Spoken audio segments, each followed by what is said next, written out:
This isn't even about her so much. This is about me and you. I just want to make sure that you know where I'm coming from because of where I felt that night. Like, I felt so alone. No. The reason everybody always says, like, how I defend you and how I go to bat for, I'm like, or soldier, whatever, is because when I...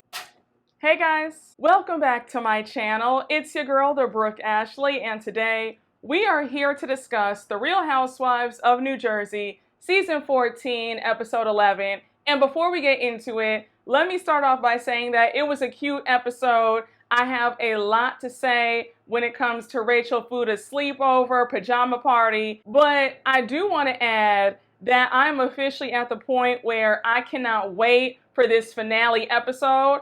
I am chomping at the bit to watch how this sit-down dinner between all of them goes down. It's gonna be a hot mess. But y'all, without further ado, let's just jump right on into it because you guys already know that we don't have a minute to spare. So we open up this episode with Jennifer Aydin, and I was already irritated because I said, anytime we start off with Jennifer Aydin, it's gonna be a bad idea. Y'all know that I can't stand her. I think that she's insufferable, obnoxious, and brings absolutely nothing to this show, and this does need to be her last season. Now, for all my Jen Aydin stans, hey, how are you? I hope that you're well, but just so we're clear, I am about to go in on your girl yet again. So please do not get in those comments acting surprised and saying, Brooke, I don't understand. Why are you going so hard? You've known this for quite some time that I don't like her. So don't play confused now. And if you're new here and happen to be a Jen Aydin stan, yeah, I don't like her.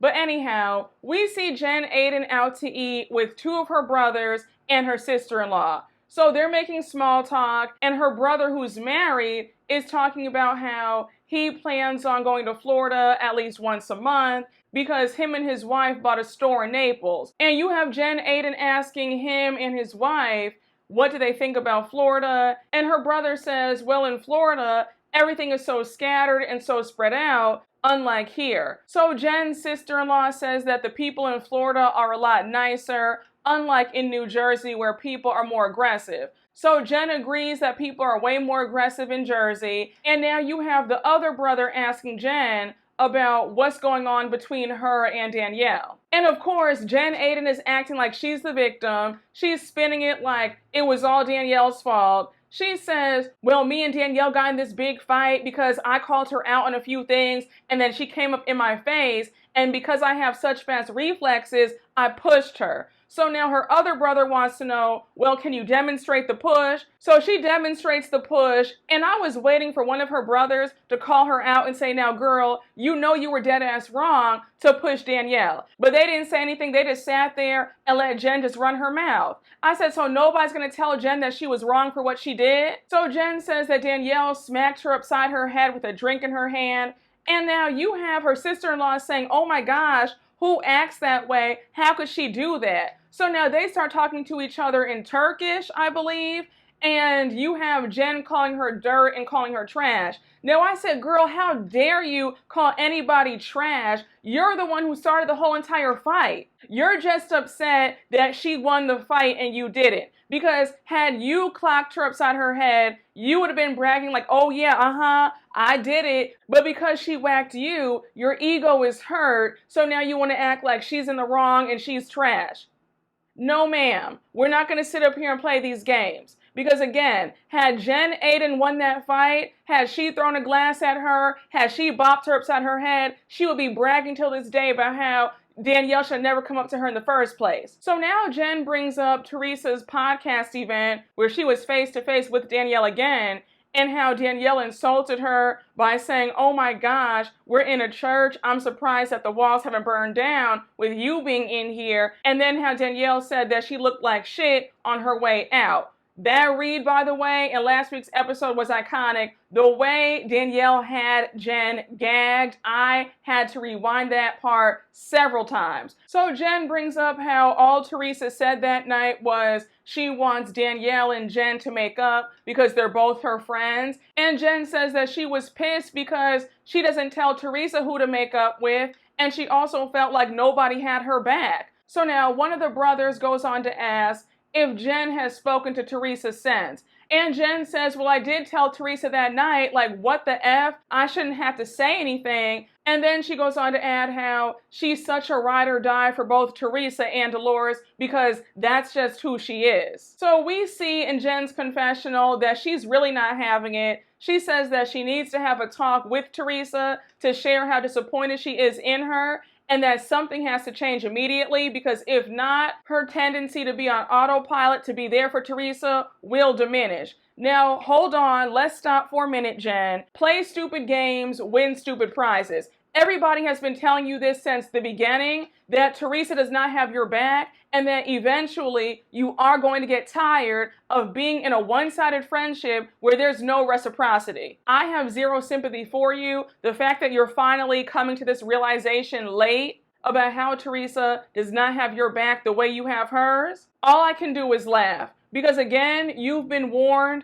by countless people on your cast, the viewers, like, girl, you're fighting a losing battle. So now we jump over to the next scene with Rachel Fuda at home, and she has Danielle and Danielle's daughter Valentina over. Now I thought it was so cute because Valentina is having a play date with Rachel Fuda's daughters. And a quick side note, I feel like I don't say this enough, Rachel Fuda's home does not get its propers because her home is gorgeous.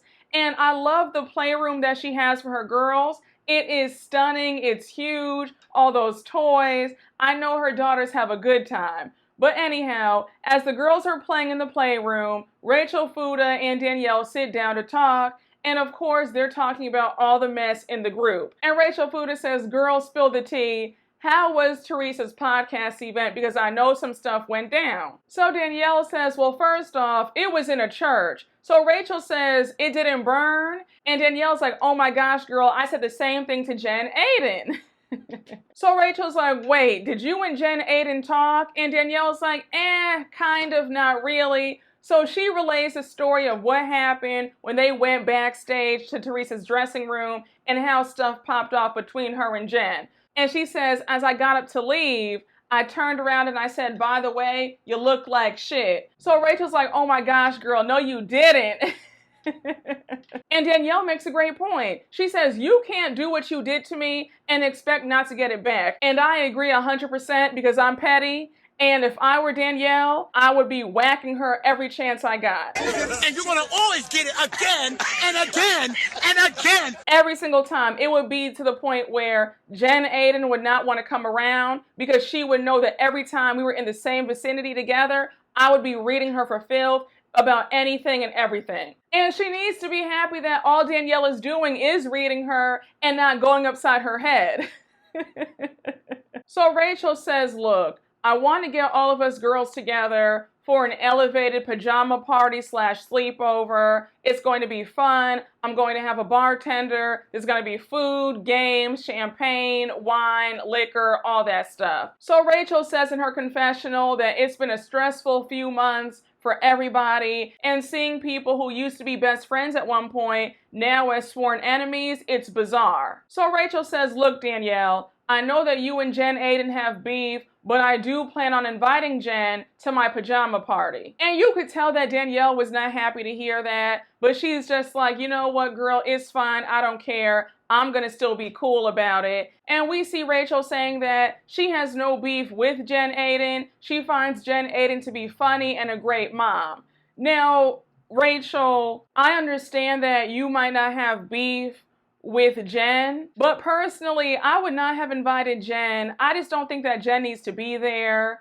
And then the fact that her and Danielle got into it, for me, if I were Rachel, I would just say, yeah, let me have Danielle, but not Jen. Because what's the point? And I would be too worried that a fight would break out in my home and I'd be livid. So if I were Rachel, Jen Aydin would not have received an invitation. So Rachel makes it clear that she's obviously not inviting Teresa. And I said, now, Rachel, nobody thought that you were. We already know that the bad blood between you two, there's no coming back from that. So nobody was confused for a second about Teresa even being invited.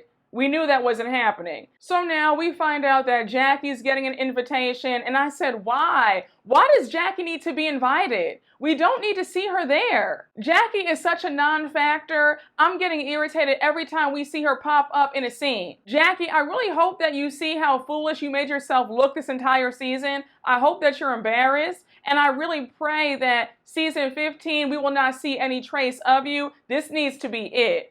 But she's going to be invited, and then they bring up Jen Fessler, and Rachel says, it's not that I hate Jen Fessler, but it's similar to what you have going on with your dad. And we all know that Danielle and her dad are estranged, so she's saying that it's sort of similar to their situation. So Rachel says that all in all, she thinks that it's going to be a fun night. And Danielle says, I think it's going to be fun too. Then she promises Rachel that she's going to be on her best behavior. And Rachel says, I'm holding you to that. This scene with Teresa and Gia really annoyed me. I think you guys know what I'm about to say. I feel like it's so unnecessary for us to be getting scenes with Gia every single time we see Teresa on the screen. And honestly speaking, what's the point of having Teresa on the show if we're only going to see scenes with her and Louie and her and Gia? And if you're a Teresa stan, feel free to skip past this part and go on to the next scene. But anyhow, Teresa's at home, Gia's upstairs studying for the LSATs, and we see Teresa go up to Gia's room to bring her a snack so that she can take a break from studying. So we hear Teresa say that she's so proud of all of her daughters. They're all go-getters just like her. They have great work ethics and they don't just sit around. They're not lazy. Then she goes on to say how proud she is of Gia, how Gia is studying to be a lawyer, and how it'll be really cool because Gia will be the first lawyer in the family. So now she goes on to add how her first husband, Joe Giudice, didn't even graduate from high school. He has his GED. And she only went to college for 2 years. Then she goes on to add how she knows that her vocabulary is not the best, but that doesn't mean anything because look at her daughters and how they're thriving. Now, I will say I was shocked that Teresa could actually own up to the fact that she has a very limited vocabulary. I said, wow, the one time that we're getting Teresa to tell the truth and be honest about herself, because we know that she's not the best at that. So kudos to her for saying, you know, I'm not even going to hold you, but my vocabulary is not the best. And to say that it's not the best, that's an understatement, but girl, I'll give you that 1 point for honesty. So now Gia mentions how she was on the phone with her dad the other day, and he mentioned how they've been through a lot and they all could have been screwed up kids, but they're not. And I will say that's true because for all that they went through at such young ages, between the family drama, both parents going to jail, bankruptcy, their dad was deported, can't come back to the States ever, they definitely seem to have their heads on straight. So that is a feat. Now, one thing about Teresa, she's going to always find a way to make it about herself. She's like, that's so true. You girls did go through a lot at young ages, but it definitely taught you a lesson. And you learn how people want to steal your peace. So, of course, she brings up Louie's court case with his ex. And I just said, Teresa, you really can't help yourself. Teresa has to always find a way to make herself the victim on top of that. I'm like, girl. So Teresa starts going on about how stressful it's all been, how Louie's ex is obsessed with him. She's filed a restraining order against Louie, and she's accused him of harassing her. So she says, this court case has been going on for the past 3 years. Ever since I met Louie, it's been going on. And I said, so Teresa, at no point were you a bit alarmed or worried? This man has a court case. His ex has filed a restraining order, and you still want to go through with it and marry him without a prenup, I might add? That makes sense to you? But then again, I'm not surprised because the way Teresa was acting with Louie, it gave desperation, and she wants to hold on tight because she feels like it's the last chance that she has at love. So Teresa is still whining about how Louie's ex is out to get him and hurt him and ruin his reputation. And I said, let me just stop right here. Because Teresa, it's not only Louie's ex who has all these bad things to say about him. It's multiple people. I feel like Teresa is in heavy denial and she wants to turn a blind eye and act like this whole crowd of people are against Louie. It's not that. Have you ever sat down and thought that maybe the man that you've married has questionable character? I'm just not understanding why Teresa wants to act like everybody's out to get her and Louie when in fact, it might just be that Louie is this horrible person that everybody is saying. Everybody can't be wrong. So Teresa is still reiterating how stressed she's been, how Louie had to go back to court in August. And then she says, the real reason why I hate Margaret so much is because we found out that Margaret has been a part of all this and she's been in contact with Louie's ex. Now, I don't believe a word of this. I feel like Teresa is just angry that Margaret exposed Louie for threatening her son last year. That's what I think. I honestly feel like Teresa is still holding a grudge that Margaret had brought it up in the first place about Louie's past. I honestly feel like Teresa never got over Margaret saying, hey girl, you might not want to marry this man. You might want to slow down and really look into his past and his background. I have always stood by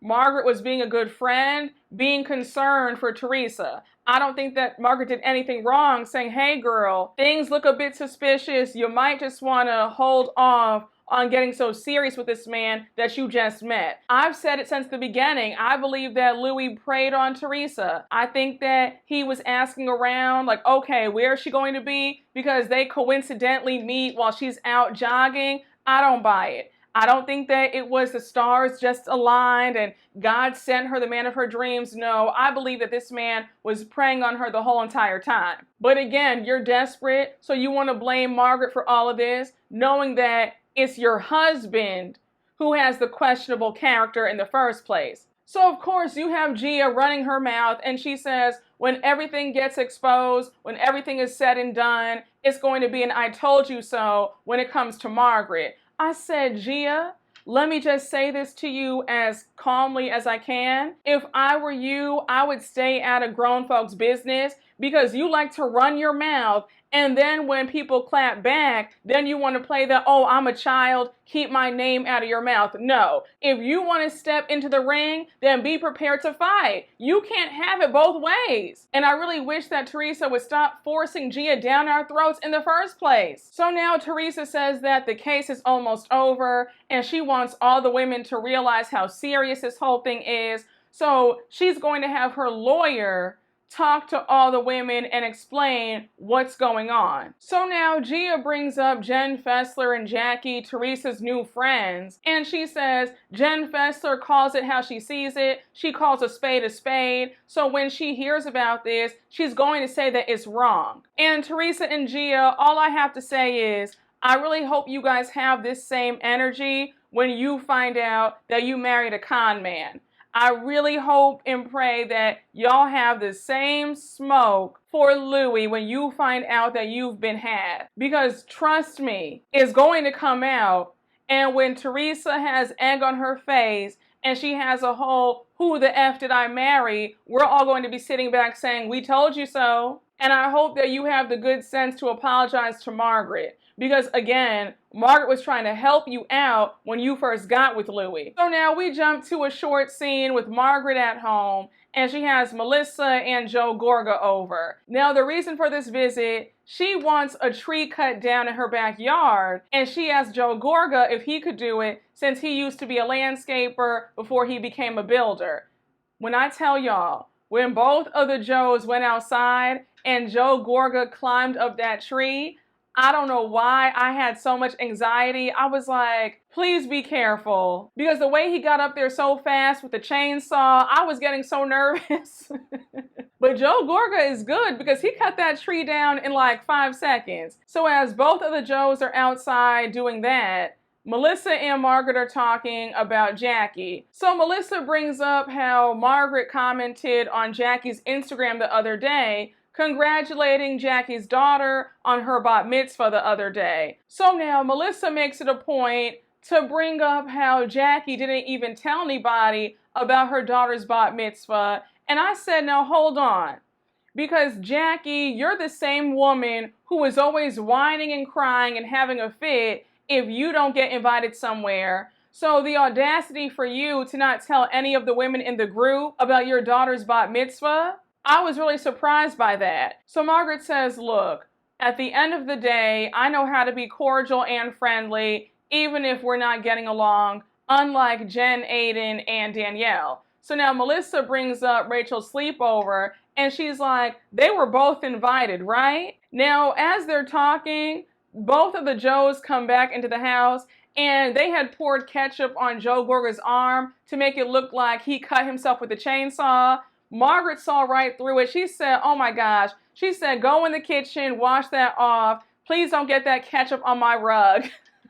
So now we jump over to Jen Fessler at home, and Dolores comes over. Now, Dolores, the way my mouth was watering when you brought cannolis over. Cannolis are some of my favorite desserts. You guys know that Italian food is my #1, hands down. I could eat Italian food every single night of the week. But anyhow, they're making small talk, and Dolores points out how skinny Jen Fessler looks in this picture on the counter. So Jen Fessler says, oh, well, that's not me. That's actually my daughter. So as they're laughing about it, Jen Fessler mentions how she was just hanging out with her daughter in Delaware over the weekend because it was Parents' Weekend. Now we know that Jen Fessler's daughter and Melissa's daughter go to the same college. And Dolores says, oh, nice, because I saw that you and the Gorgas were hanging out. So now Dolores brings up how Jen Fessler joined this friend group last year and how she's happy that Jen Fessler joined at the tail end when the group was still able to get along.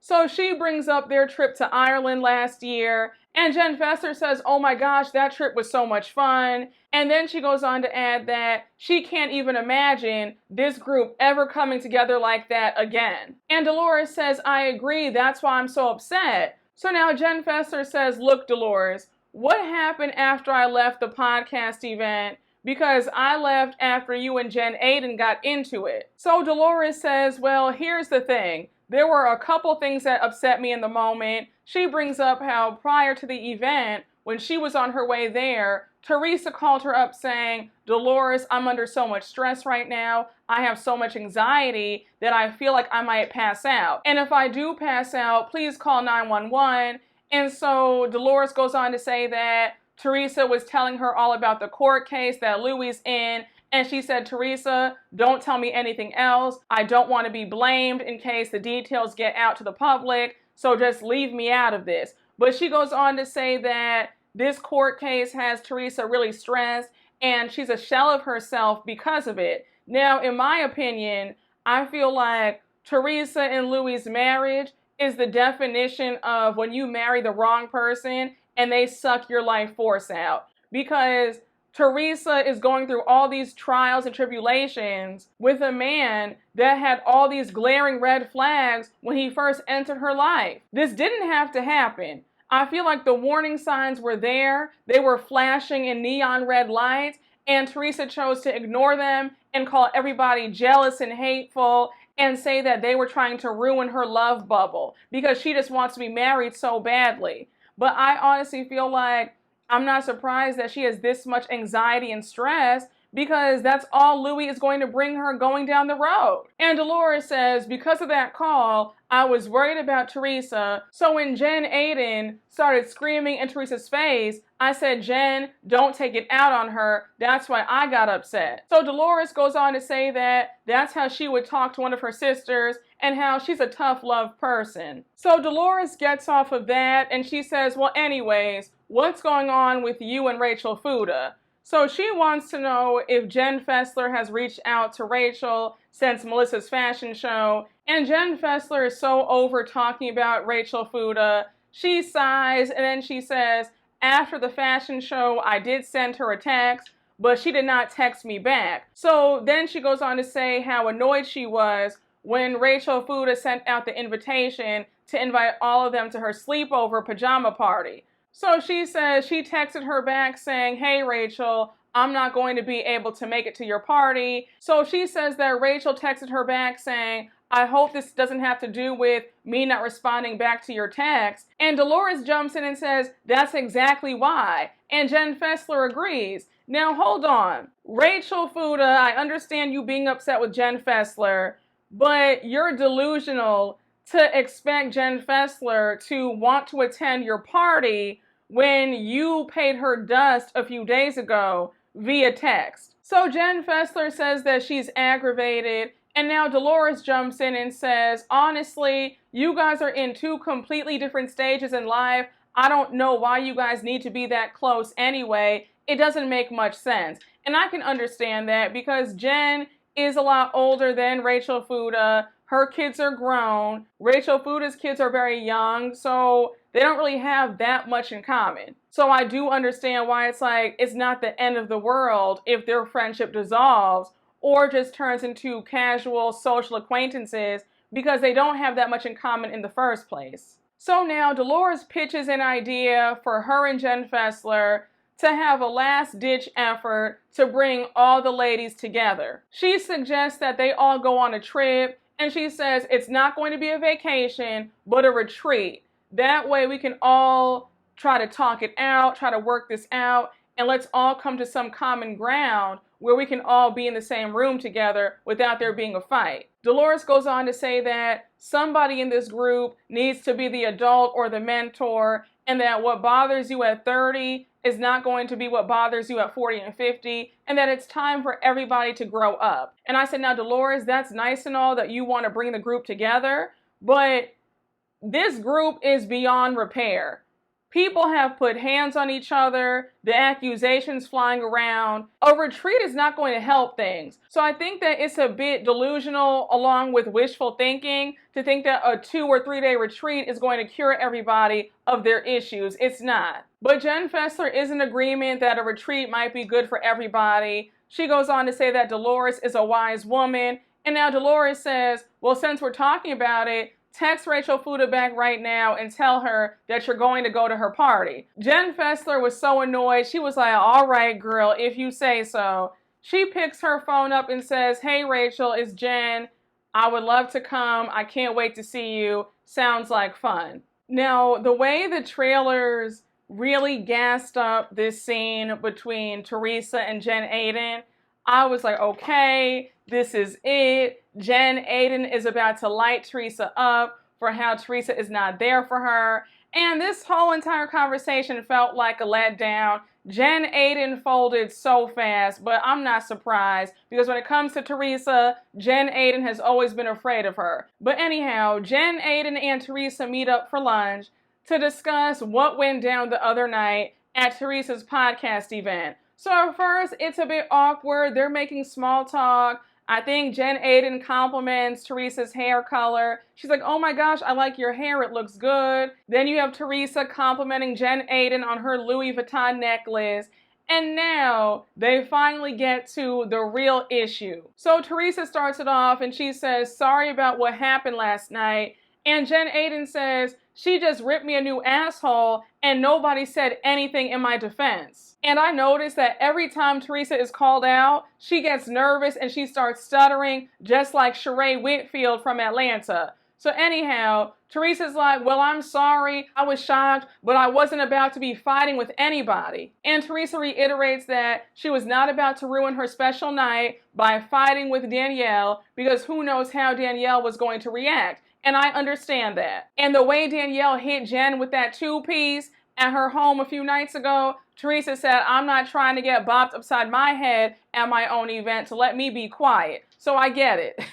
So Jen Aydin says, look, Teresa, it's not even about Danielle. It's more about me and you. That night, I felt so alone. So now she brings up how people call her Teresa Soldier, how she always goes to bat for Teresa, and she reiterates that that's just how she is because when she hears somebody talking badly about Teresa, her first inclination is to stick up for Teresa because that's just how she is as a friend. So now she calls out how Teresa didn't even have her back at her Tulum party. She says, Teresa, you didn't say a word then either. And again, Teresa is somebody who hates being called out, so she's trying to interrupt Jen, and Jen says, look, Teresa, when you're altercating with somebody, I always jump in for you. Now Jen says that maybe she should stop doing that, and when I tell you Teresa was upset to hear that because if she loses Jen Aydin, she's not going to have anybody to fight for her the way Jen does. So Teresa says, well, I'm sorry that you feel that way, but I do have your back. I'm ride or die. And I said, no, you're not.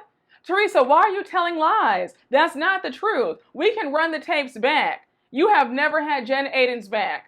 It has always been Jen Aydin is fighting the good fight for you and not the other way around, so don't even tell these lies. And Jen Aydin wasn't trying to hear the lies either. She said, look, I understand that you're stressed about Louie's court case, but right now I need a friend. I'm ride or die for you, but I don't feel like I get the same in return. So as a last-ditch effort to get Jen Aydin to stop whining, Teresa says, look, when it comes down to you and Danielle, I'll pick you any day because you and I are closer. And Jen Aydin being so insecure, she's like, yeah, I know, because you're a lot closer to me than you are with her. And I said, oh my gosh, you need that so badly.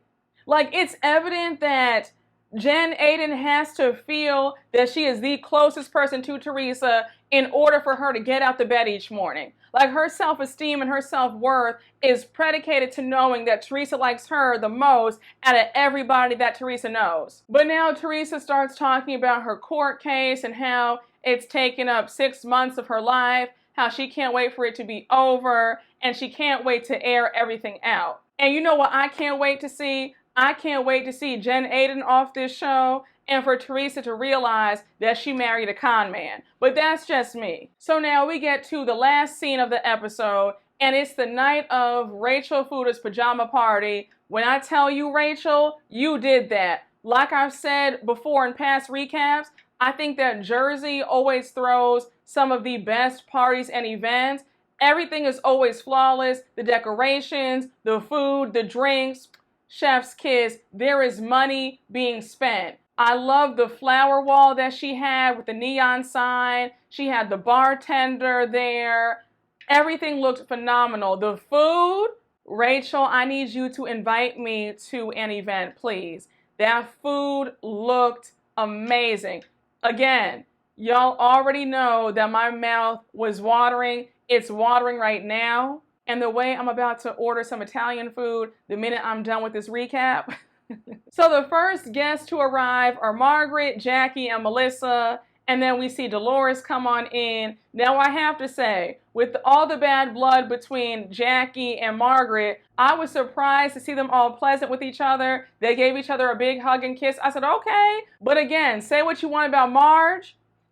She knows how to be cordial even if you guys are not on the best of terms. So now we have Jen Aydin arrive. She's asking Rachel all about her house because I think it was her first time ever being there. So she's like, oh my gosh, is this new construction? How long have you guys been here? And I said, Jen, grab a drink and leave Rachel alone. Why are you questioning her so hard about her home? Just say it looks beautiful and keep it moving. So now we see Jen Fessler arrive.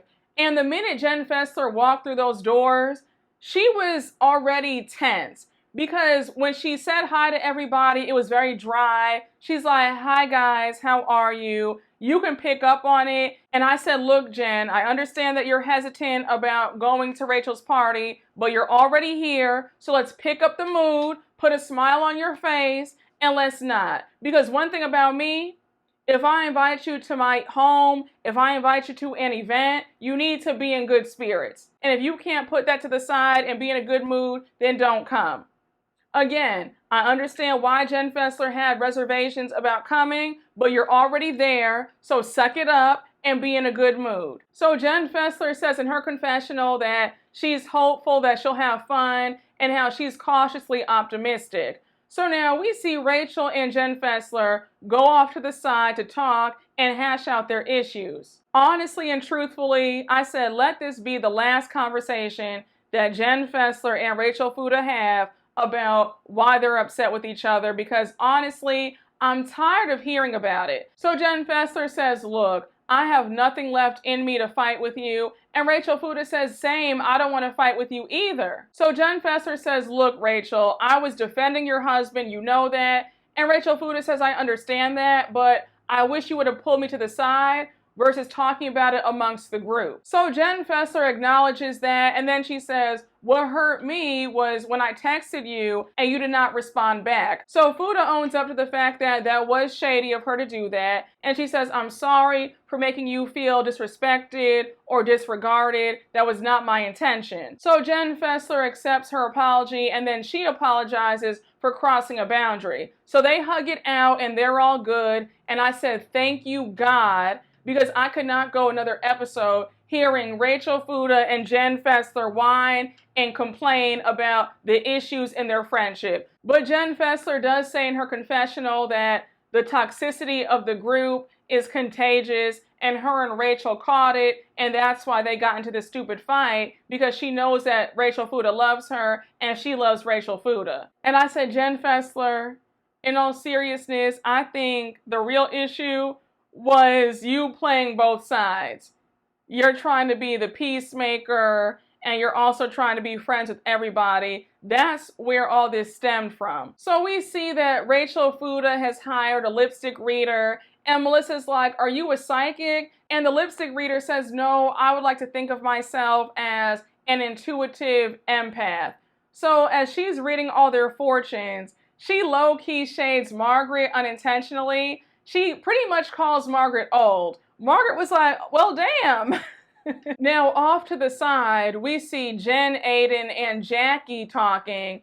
And Jen Aydin says, oh, by the way, Jackie, I read your book. It was so good. And Jackie's like, oh my gosh, Jen, thank you so much. Then they toast. And now Jackie starts whining in true Jackie fashion about how she was upset that her book didn't land on the New York Times bestsellers list. So she says, I mean, it's doing well, but I was a bit surprised because I thought that it was going to land on there. And I said, how embarrassing for you that you cozied up to Teresa Giudice for a newfound friendship because you low-key wanted to get Teresa's fan base, and your book did not top the New York Times bestseller. I know you have to be feeling stupid. And even Jen Aydin threw some shade. She said, well, not everybody can be Teresa Giudice. And I said, it's a sad day when I'm in agreement with Jen Aydin, but she's right. Now, as the party's going on, we see Danielle finally arrive. And the way Danielle came in with a grand entrance, she brought a cake, and the cake has 7 ladies, and there's one lady at the end who's falling off.